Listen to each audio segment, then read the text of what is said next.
Hi everyone, today let's talk about profit warnings and how they can trigger the next stock sell-off, and here's how to know when they are coming. Do me a quick favor and like and subscribe and watch the video till the end to help out the channel, and let's get started. So let's talk profit warnings and potential triggers for market sell-offs. You can see once we start to get these profit warnings, it can absolutely be disastrous for investors and for these companies. The market obviously trades in the future and the expectation of what's going to be achieved in the years ahead, which is why you have companies like NVIDIA, which are trading at massive PE ratios and massive forward guides because they are expected to grow for the next very long time, and people are willing to pay a premium for that kind of growth. But they are pointing out some of these other companies here like Vistry, which fell 35% last month after they underestimated some key factors and revised their math, and that they lowered their profit guide for the next 3 years. Similarly here, Aston Martin slumping 20% on weaker forward guide, so on and so forth. How common are these kinds of profit warnings? So far in the first half of the year, they say 119 companies issued alerts like this in the UK alone. And they say with this kind of a backdrop, it is relevant to investors. They need to monitor these kinds of things consistently. If you do see enough of these style warnings, it can be a bit of a forecast for some of these other companies. And then you have the CG Asset Manager here mentioning the higher for longer interest rates affecting these companies' balance sheets. If they don't have the appropriate balance sheet and the right assets on that balance sheet,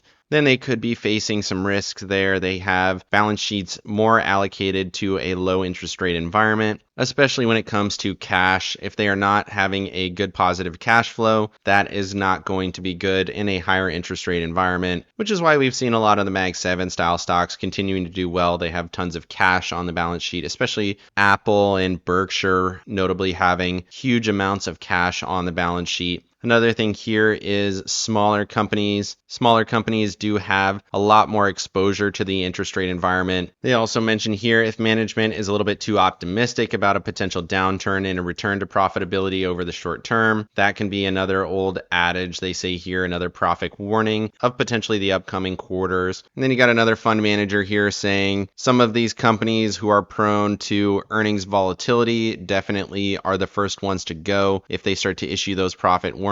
They're more likely to disappoint in the future. So that's something to watch out for. And I did take that into account when we were talking about things like Microsoft. Microsoft has done typically very well, but now they are starting to show some more weakness. They didn't do super great on this earnings with the bigger downturns. That was a big profit warning for me. And that structure looks very, very bearish. We'll definitely take a look at that later. Also here they mentioned demand shocks. This could be actually stimulated by the tariffs that could be potentially in place during the next administration. I think that's going to be interesting to see how that affects profit and profitability for all of these biggest companies. Are they going to be affected by the changing economic environment, especially with currency risk? We've had the dollar rallying very, very aggressively. That's going to cut into their earnings as well, in my opinion. And then another thing here they mention is when customers and companies are too heavily dependent on single customers, similar to NVIDIA, which is really most dependent on the Mag 7 style names, buying all of these GPUs pretty much as fast as possible. When we start to see cyclical stocks take those downturns, kind of like we're seeing now off the back of their earnings, to be honest, that could start to lead towards major swings in supply, as well as that deflationary environment, which absolutely would be terrible for stocks. So a couple of things to think about over the medium term. I don't think any of this is short-term thinking, but definitely something to keep in the back of your mind. Watch out for those profit warnings over the next year, in my opinion. Looking at fear and greed, we finished at a 61. A week ago, we were at a 51. We did see pretty much grinding price action all week, and you can see we're still at a lower high.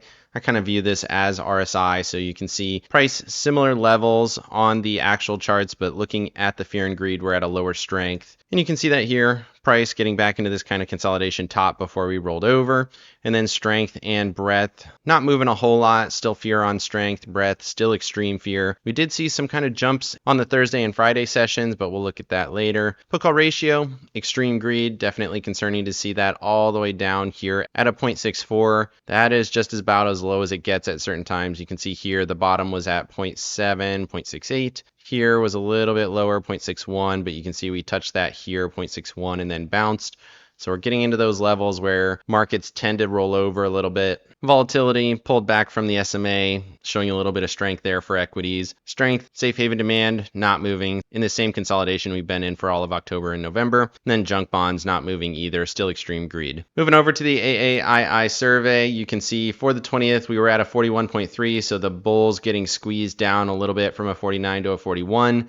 Despite markets rallying pretty much all week, neutral expanding, bears expanding. So is this going to kind of continue to drift that way? We hit peak on the 13th, drifting down now on the bull side. So sentiment waning after hitting a peak. That's usually when you start to see markets roll to the downside, in my opinion. Moving over to seasonality, you can see the bottom of markets was supposed to be the 21st. We ended up rallying, grinding price action in the opposite direction of seasonality. Now we're supposed to see bullishness. It'll be interesting to see if we kind of get that resumption higher. But understand Monday through the end of the month is supposed to be relatively bullish. And then looking at that calendar here, you can see Monday, Tuesday, Wednesday, all bullishness. Got a couple of things here, FOMC minutes, consumer confidence, GDP, third quarter revised, durable goods orders, obviously closed for Thanksgiving. And then last trading day of the month is a short trading day, but you can see it's also down 16 of the last 26, so a relatively bearish metric there for the end of the month. Moving over to the economic calendar, basically nothing here for the Monday. Tuesday, you do have consumer confidence, new home sales, 5-year note auction, Fed minutes at 1400. Fairly interesting there. I want to see what they said about the upcoming meetings, maybe give us some potential for the next meeting. And then looking at Wednesday here, core PCE prices as well as GDP number, durable goods orders, core and headline PCE price index there at 10 o'clock. Fairly interesting. I feel like inflation has kind of come down. You can see previous numbers here for the year over year at 2.1. So inflation, is it complete? Have we hit the numbers we want to hit? Not quite, but it's very, very close at this point. For the Thursday, obviously nothing for the Thanksgiving holiday. And then for the Friday, short trading day, you'd still have Chicago PMI and CPI for the Eurozone. Moving over to max pain for the week. For the 29th, you can see it's at 588, so relatively unchanged. It is slightly bearish from the current levels. You can see out here to the end of the week, about 1.26% lower, $7.50. But you have some really big numbers here for the Tuesday and Wednesday sessions. We'll see how that plays out. Obviously, I don't think we're going to go that high. I don't think we're going to see a straight rocket ship, but you do have a little bit of bullishness for the week, which is what we talked about, bullish through the Monday through Wednesday, and then a little bit of bearishness after that. So fits with that thesis so far. And then looking at the other max pain charts here, you can see put walls at 580, max pain 587 on this one, and you can see call wall 590, some puts there at 590. So I could see this drift up a little bit, 595 somewhere in there, down to maybe 590. Current stock price, remember, 596. So a little bit of a fall makes sense for the end of the week. Huge call wall at 600. Wouldn't expect to get above that for the end of the week close. So a little bit of downside potential here for the week, at least for the Friday, at least by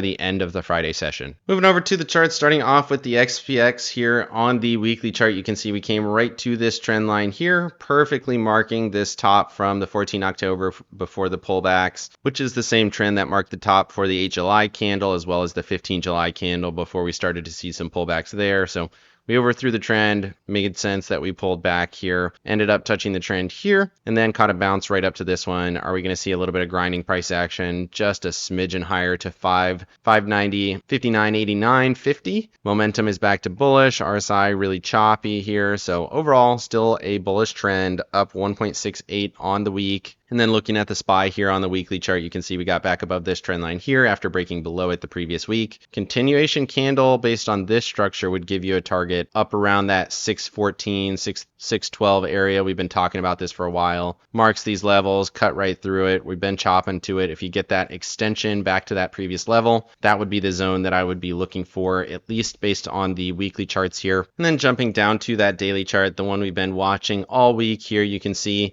it is still this bullish trend. We did end up holding this 21 EMA off of the rally into the Thursday, Friday that we talked about. Pushed through this kind of bear flag setup, at least on the SPY charts. So the SPY seems to have broken structure, pushing back to that previous high at 599.64. Could overthrow it. I think the actual high here was 617 back from the 11th of November. So maybe we get a touch of that 600 level. Momentum says it could go. RSI says it could go. We've been talking about this on the daily chart, but the weekly charts do fit within that as well. Moving over to the SPY charts here, based on the Tasty charts, you can see those upper ATR bands are sitting at 512.74, which would give you a price target about $17 higher from current price. You can see when we rally up to this level, sometimes you get a pullback and then continuation higher. Maybe we get a little bit more rally here. We've been grinding along this 8 EMA for a while, pulled back to it, held the level, continued higher. Didn't eclipse the previous highs quite yet, but based on this action here, it should over the next couple weeks. As long as this structure continues to hold, so far it's been shallow pullback, continuation to higher high, shallow pullback, continuation to higher high. So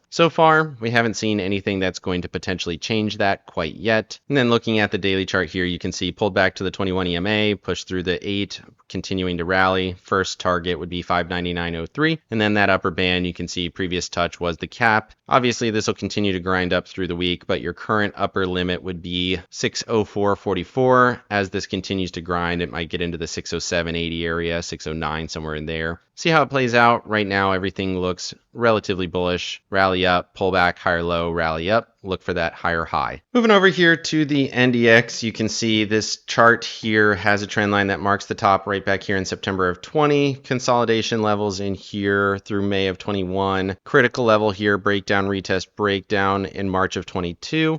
And then you can see that same peak getting tapped in March of 22. And then now in this most recent price action, you can see came up to this level, respected it, pushed through, gapped through the level. So that's another indicator that this is a relevant trend line. You can see again, gapped through it here, consolidation of trend lines. And now once again, it looks like we're going to rally back up to that at 20,961. That is what we're looking for based on the daily chart. And you can see it continuing to be critical here on the weekly chart as well. So weekly chart, weekly levels, touching this area, marked a bottom on the weekly charts. Actually looks a little bit more relevant here on the weekly. The interesting thing here as well is you can see this previous trend that we had is starting to fade, right? So we were in this upper channel, now we're in the lower channel, then we broke this lower channel, we're retesting that here. So the momentum on this rally has slowed significantly. But in terms of levels, you can see we do have just a little bit of potential up to this trend here, about 0.79. If we broke, that'd be another 2% back to the all-time high. If we do reject off of this trend line here, though, that would take us back down to the 21 EMA, in my opinion, which is about a 5% down move over the next week or two. So again, we're trying to squeeze a little bit more green here out of the next couple weeks. But if this starts to roll, I do think the risk is definitely to the downside, in my opinion. You can see in terms of price action, we are just barely above the highs of mid-July, which ended up resulting in a pretty substantial down move. From top to bottom here, that was about 15.8%. And if we were to see a top to bottom moves of that caliber, that would take us all the way down into the 18,000 area, actually a little bit lower, 17,800. And that would take us back to the consolidation lows from March, back into this range here, back below the 55 EMA. So just be aware of that. The risk is certainly to the downside. Does not mean that we can't go higher, at least in the short term, but it is something to consider on your trading. Trade the ups as you get them, but understand that these down moves could be catastrophic the same way that we saw before. And you can see that here on the daily chart as well. Bigger down move right here, that 15.5% down move over about a half a month, almost to a full month there. And then looking at the Qs, you can see that bear flag setup that we're continuing to watch. It doesn't look super clean here on the daily chart, but you can see we are very clearly still within that trading range. Let's jump to the 4 hours so you can see it a little bit better. You can see we're inside that trading range, up a little bit on the after hours, pushing to that trend line here. That would be 507. If we made it to the next level, 509. So again, upward potential from here, about a 0.5%, 0.7%, somewhere in here to overthrow those levels and then break if it's going to do it. But I am still very much watching this as a consideration here with this breakdown, bear flag, breakdown potential. But understand that all of these medium time frame charts do look a little bit bullish. Continuing to hold right at that 9 EMA. We did close above it just barely. 505.32 was the level. 505.79 was the closing price. So we're back above all the EMAs and SMAs, which again is another bullish indicator. You can kind of see a setup like this here where you had grinding price action, got the acceleration up to that next trend line. That's what I would be looking for here if this continues to hold structure. And then moving over to the Tasty charts here for the Qs, again, you can see we missed that second ATR band, which is again concerning. You can see that this momentum is continuing continuing to fade. We hit the upper band here, rallied up, missed that second band, again rallied up, missed the second band, pulled back. But you have to respect that we did end up holding that 8 EMA here on the weekly chart. That's at 496.36. Held that level, continued to rally.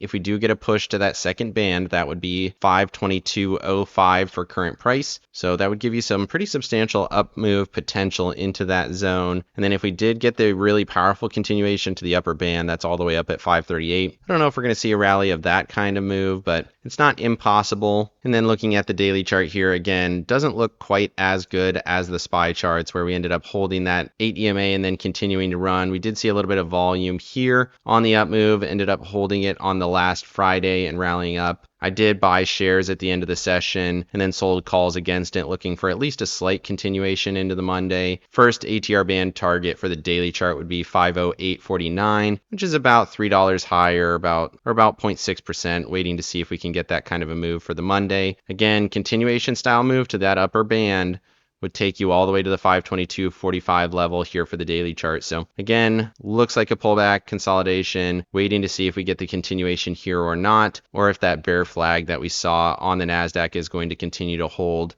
And then we get one of those continuation moves down to that trailing stop at 492.30, 492.39. Moving over to the Russell here, you can see the Russell had a great week, 4.5%, by far the strongest of the group here, at least relative to the SPY and the NASDAQ. Big push, broke a bunch of these levels. The next target would be that 241.05 level. Taking off those levels here just so you can kind of see the structure a little better. You can still see that this is holding higher lows and higher highs, waiting to see if we can get this push up to this next trend around the 251, 252 area in here. That's what I'd be looking for. Momentum bullish, RSI bullish. I do think we're going to get that acceleration style move here. The Russell's been amazing over the past couple weeks, and I do think we're going to eclipse that all-time high, which right now is sitting at 244.46. So just barely off of those all-time highs. You can see we almost touched them here, and I do think we're going to get to those pretty soon on the Russell. So everything continuing to look good over the next week, at least in my opinion. And then looking at that daily chart here, you can see pushing to that upper band, like I said, 241. Next level, 244.46 is that all-time high back here. I do think we're going to be able to get to that, if not this week, but within the next 2 weeks, in my opinion. Momentum bullish, RSI bullish, back above the SMA here. Everything looks good for the Russell to continue to that higher high. Moving over to the Russell here on the weekly chart. Again, we're at that second ATR band. We're starting to push to the third one. Your price target there would be 251.15, momentum bullish. Again, expecting a push there. That would give you the all-time high here for the Russell. Everything continues to look really, really good here. Probably one of the best plays on the board, honestly. And then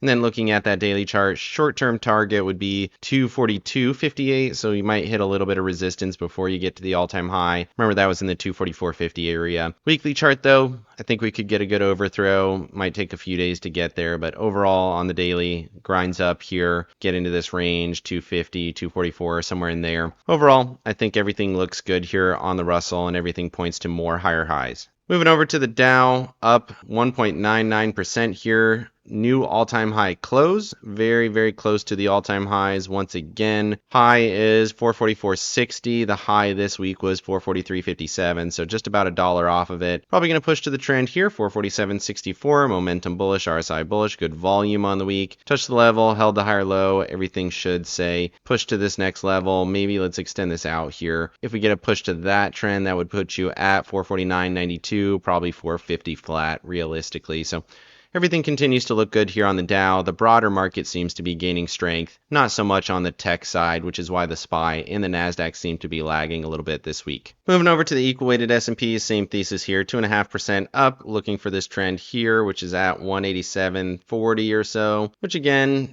gives you not a whole lot of upside potential, about 1%. Momentum bullish, RSI bullish. And then looking at it on the daily chart, looks like a very similar thesis to the SPY or the Dow. Rally up, higher low setup, continuation, pretty much right at the highs, looking for the trend again. Right in here, then we'll see what happens, see if it extends up to this next trend, somewhere around that 190.50 area. Overall, everything looks good for the equal weighted S&Ps as well. Again, broader market outperforming. Moving over to the SPY Russell, NASDAQ SPY, you can see obvious Russell outperformance, pulling back dramatically from this level. This is kind of what we thought was going to happen. Breakdown, retest, breakdown. Sure enough, that's how it worked out. Momentum breaking down as well. RSI doing exactly what you would have thought. Breakdown, retest, breakdown. Didn't even quite make it to the SMA, so that shows more weakness. Probably headed to that 242 level, and then you got the trend here, 241 just below it. So Russell seems like the best on the board, and then you can see NASDAQ SPY was actually nearly unchanged on the week, positive 0.01, very slightly positive, so NASDAQ outperformed just barely. Interesting to see that. I would have guessed the opposite because the SPY charts do look a little bit stronger, but really in the same trading range we've been in.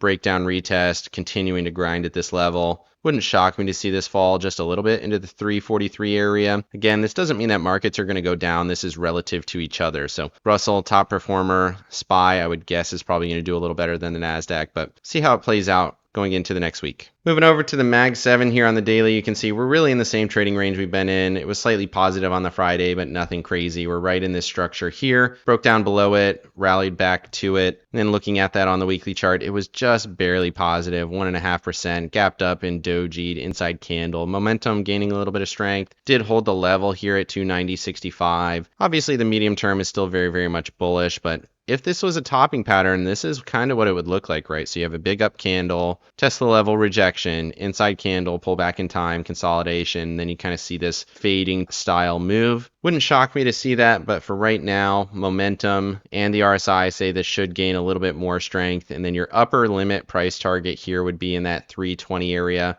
right at this trend here, which is a very medium-term trend. You can see this trend goes all the way back here, marks the lows all the way back to January of 23, multiple bottoms in here, October of 23, again in here, in April of 24, very potent and relevant trend line. Now, if we get back into that zone again, I would expect a rejection from there, but even with that, that would give you a pretty decent style up move if we did get that continuation of about 7.5%. So maybe a culmination style move there. Something like this where you get a huge up candle, 7.7%, touch the trend, and then reject pretty consistently for the next while. So something to look for over the next week to 2 weeks. Moving over to Apple and Microsoft. Apple had a great week, 2.16%, right to the level 230.28, right at that key resistance, right at the trend here. You can see that bear flag set up as well. Big move down, bear flag still in that same level. The momentum is stepping to bullish, so you could see maybe a slight continuation here. If 230 breaks, 237, 23 is your next level. But really the big story for me is still this Microsoft chart. I still really think this is going to break down. This is absolutely distribution at this point. In my opinion, you can see consolidation, fake out, breakout, still in the trading range, cannot get above this consolidation range. Every time we get to it, we see it fail, and now you can see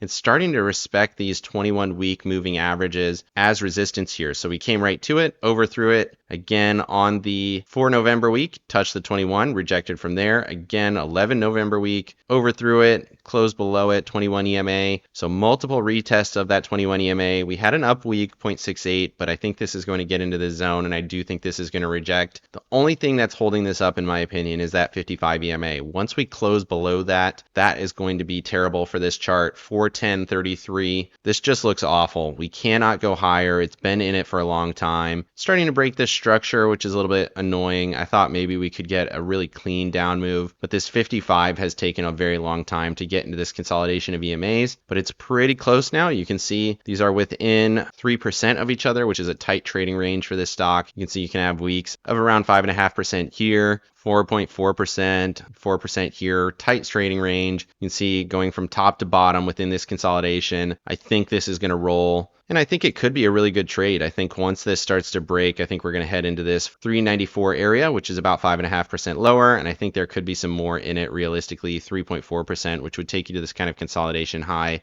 back from November of 23. And if you kind of zoom out on this chart, it really is giving you that topping style vibe, in my opinion. Really clean consolidation, top breakout. If this starts to roll, maybe we see a move back into like a mean reversion style trade. That would give you a nearly 24% down move to that 200 SMA, which is in line with the move that we saw here, right? So you get a kind of topping pattern, consolidation, fake out, breakout, consolidation, starts to break down here. And then over that medium time frame, that was about a 38% down move to that 200 SMA. So I think that's the kind of move that I would be looking for. It does take a long time to happen. You can see that top to bottom move was nearly a year of trading to get to that level, 37.5% down. So could take a very long time, but I do think that this structure is starting to break and get more towards that mean reversion style setup. Moving over to Tesla and NVIDIA here, you can see Tesla had a good week, 9.93%. It looks small because we've had these massive moves on Tesla, 9% looking small, but it was a good week, nearly 10%, right to the level. 355.03 was your resistance, ended up closing at 352.56. If it can continue here, you can see the all-time highs, just within shot of here around 411, looking for that 384 area. It's above all the trends at this point. You can see last time we overthrew it, we did have a down move back to the lowest area, so do be aware of that. This is the upper trend resistance. We'll see if it can continue through here up to that highest high, or if it's going to pull back, kind of get a medium term pullback, higher low setup, and then continuation up to that highest high. See how it plays out. At least for now, it still looks good. Definitely very extended though at a 71.84 on the RSI. And then looking at NVIDIA on the back of its earnings, was basically unchanged on the week, threw a big wick to a new all-time high and then rejected from there. Momentum fading, RSI fading, big volume. I've been a little bit bearish here on NVIDIA. I thought it was going to do bad into earnings, and it did. And now you can see, I think we're going to get a little bit more pullback, potentially to that 21 EMA. Should be about a 12% down move here on NVIDIA. So I think we're going to see a little bit more pullbacks. The growth is slowing a little bit. This is an expensive stock. Still very important and still a strong stock over the medium to long term, in my opinion. But in the short term, I think we start to see some more pullbacks based off this structure we have here. Clear topping pattern, consolidation, lower lows to come. Moving over to Alphabet and Google. Both of these were pretty terrible on the week, 2.71%. I wonder if Amazon is having some kind of sympathy move off of the DOJ's case against Google. Obviously, they did terrible, 4.2%. They're potentially getting broken up completely as a company, in my opinion. Basically back down to Google search. If they take away Chrome as well as Android and the Google store and make them separate all of those things, I can't see a world where Alphabet continues to do very well. But it's not impossible, I suppose. Maybe this gets thrown out by the next DOJ. Right now, very bearish, and I would stay away from it. Two big candles, reversing this here. You now have a high, lower high, probably going to go to a lower low, at least to the 55, in my opinion, 159.36. And then you can see here on Amazon, two big stack candles, looking for at least one more before we start to see a little bit of a rally back. In my opinion, momentum back to bearish, RSI. Going to test the SMA here real soon, waiting to see what happens there. Moving over to staples and discretionaries here, you can see staples up 2.3%. We got the breakout from this bull flag, and I do think this has more in it. Right now, you should be looking for about a 3% move. Again, not a huge mover here, but staples looks like a bull flag setup, continuation rally, momentum stepping to bullish, probably has a couple more weeks of rally in it. And then looking at discretionaries, looks very similar to the Tesla chart. Key resistance here, we're right at it, waiting to see if it either rejects from here or we continue into this price discovery. This is all-time highs for discretionaries, waiting to see what happens. Is it going to continue to rally through these extended levels, or is it going to reject from here and pull back to some trends around the 206 area? See how it plays out. Right now, could go either way, in my opinion. Moving over to oil and gas and transports. Oil and gas had a great week, 5.5%, absolutely massive. It did everything we thought it was going to do, but it did take a little longer to do it. But I'm just a little bit frustrated with this because I was trading it pretty well in here, made a little bit of money, but certainly not nearly as much as I should have. Otherwise, trend resistance here, 150.30, and then you can see 154.13 is your next resistance here. We'll see if it rejects from this trend line or if it's going to continue through. Right now, this is a clear bottom, big push up. You would expect a continuation rally, at least a couple candles on the weekly, in my opinion. And then looking at transports here, up just barely 0.82 or 60 cents. Momentum still bullish, RSI still bullish. It's at this midpoint on the trend. Let's go ahead and extend this out. If we did get a continuation to that upper trend here, that would give you a pretty substantial move up into the 77.12 area. That would be all-time highs for transports. This is an all-time high really on a closing basis. You can see the last couple times we did not close quite at this level. So new all-time high close. Closed on the high, should give you a little bit more momentum and continuation style moves in the next week or two. Moving over to 20 and 50 day breadth, good candles here. 20 day getting back into this 70 area, much higher than I would have guessed. The Friday candle did take things quite a bit higher there. And then looking at 50 day, it's kind of in the same trading range it's been in, did end up closing above that 62.25 level. Just looking at that daily chart here for a moment, you can see the strong candle Thursday gapped up to this level here for the Friday. Overall, this looks a lot more healthy now. So you have the low, higher low, momentum bullish, RSI bullish, looking for this to push up to that 86 area. Overall, markets do look kind of bullish, and breadth seems to be supporting that thesis here. Looking at the 50-day doesn't look as clean, did gap up above the level and hold, but if you get a gap up, gap down, that could be a little bit concerning. That's one of those setups, especially where you get the doji. This could be a pretty bearish setup, especially off of a lower high here. So something to consider there. Overall, though, still looks pretty good on the weekly. Moving over to 200-day breadth here. Again, positive week. Back into this consolidation, slightly higher low here.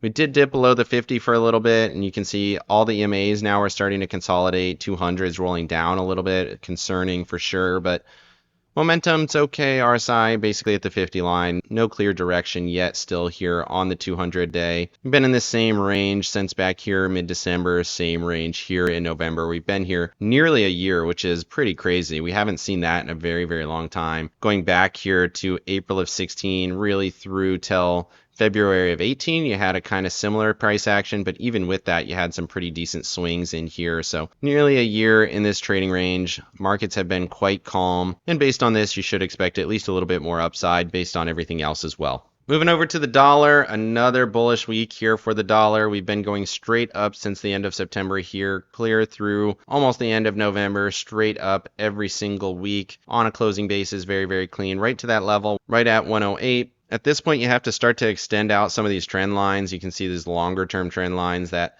I didn't really think was going to be super relevant here soon, but that's why you kind of have to leave things on the charts. Based on this, your next trend resistance would be all the way up at 109.3. The crazy thing is that markets have remained very, very strong despite this colossal run. This is higher than the dollar has been going back here to November of 22. So 2 years ago we were here, and 2 years ago we're back into this range. The dollar continues to look aggressive. Based on this, you can't quite count it out. It is overbought at this point, but this seems to be a fundamental move on the back of the election, continues to run here. If it gets back into this range, remember this was the October low back in 2022, which started this colossal run that we've had over the past 2 years. And it seems like we're getting close to those levels again. Will the economy and will the stock market care that the dollar is getting very, very strong? Eventually it will. This will start to affect earnings. But for now, everything seems to be going up together, which is quite strange. Moving over to bonds here, you can see J&K still in the same trading range we've been in for a bit now. We did hold above the 96.51 level, slightly positive on the week. It seems like we're getting a little bit of continuation here, higher low setup. I would at least look for a double top here at 97.69, hit that 200, then we'll probably reject from there at least a little bit. Momentum not super great. RSI looking for a retest of the SMA. You can see the low, higher low setup there on RSI. I want to see a retest of the SMA. And then looking at TLT, I've been calling a bottom here for a bit now. We've been here for 3 weeks, testing that same bottom, positive on the week. We got one up move week. Now we've had 2 flat here. The next week could be pretty critical. If we do get a flat to slightly bullish candle, maybe the momentum starts to gain a little bit of strength there. Then we'll see if this rallies back up into this zone here in the 94, 95 area, maybe all the way back up, get a touch of that 144 EMA. You can see this really looks like a pretty solid consolidation. Just to give you some context here, it's been a while since we've looked at TLT on those medium to longer time frames. You can see we topped out all the way here in this 172 area, and since then it's been colossal down move all the way down about 52% back into these trading ranges here. This is a zone where TLT just does not go too much lower than this pretty much ever. You can see back to October of 2002 we were in the same trading range between $82 to $96 for basically all the way until here, March of 2011. Then you got this really strong up move. Realistically, I think we're going to get consolidation, probably a couple of swings here, back up into this range around the 100 to 109 area. You can see pretty consistent higher lows and higher highs, just barely. Either way, though, I think this is a decent opportunity, and I think there's a little bit more upside here on TLT, at least over the medium term. Moving over to the VIX, big wick up, hit this trend line here, very critical trend line, going all the way back here to the February of 2022 downtrending structure, touched that level again and then rejected from there. At this point, waiting to see what happens, right? So we're pulling back to some support. Momentum's quite bearish. RSI is quite bearish. This could see a little bit more pullback, maybe back into the 12s. Seems like this kind of upward structure that we had did not get the same kind of continuation that I thought we might. We did wick a new high for the week, but we ended up pulling back from there, and now we're in the same trading range. Probably going to see a little bit more selling in my opinion. And then looking at my accounts, you can see this jumped up quite a bit in the after hours since the Friday session. We'll see if that ends up playing out, but you can see everything was a little bit higher into the close. Looking at the IWM, about $1 higher there, and then looking at the Qs, again, about $1 higher there. So that's factoring in some of the after hours price action. Realistically, I made about $600 on the week, which was pretty solid for me. I was happy with that. $600 a week can be a pretty good return, especially in markets that were basically flat on the week, not a huge up week, except for the Russell, which was very powerful, obviously. In terms of positions, IWM for 12 days from now, really stretched out, just being patient on this one. I think the Russell has more in it. I might roll up and out realistically, depending on the kind of aggressiveness we see on that action. And then on the Qs, like I said, bought this right at the end of the session. 506 for the Monday, 169 on the credit. Buy price was 505.74, so just below the end up closing price. And like I said, it's up about $1 after hours. So we'll see if that ends up playing out. Either way, should be in good position for a couple $100, hopefully on the Monday. And if everything continues to look good, I'll roll this out. Like I said, short-term bullish Monday, Tuesday, potentially Wednesday, and then we might see some falls after that. But we'll see how this structure breaks out. At least in the short term, looks a little bit bullish for me. Let me know down in the comments section what you think of potential profit warnings across the economy and the biggest stocks in the world over the next maybe 1 to 2 quarters. First and second quarter next year could be interesting. Otherwise, let me know and hit the bell so you don't miss out on any future episodes. Of course, none of this is financial advice. This is all for entertainment purposes. Good luck in your trading and have a great day.